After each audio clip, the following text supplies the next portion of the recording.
The topic of the story is Unity is Strength.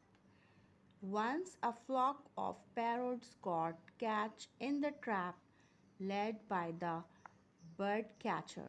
The birds were in a panic. They tried to free themselves but couldn't do so.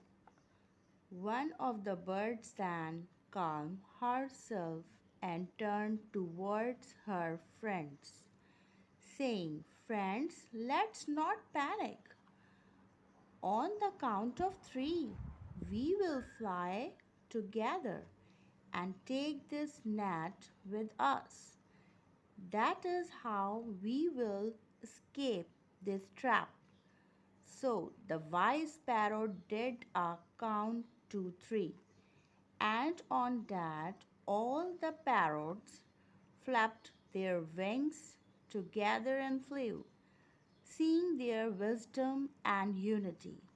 The bird catcher was indeed shocked.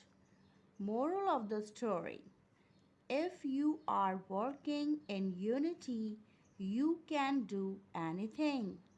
Thank you.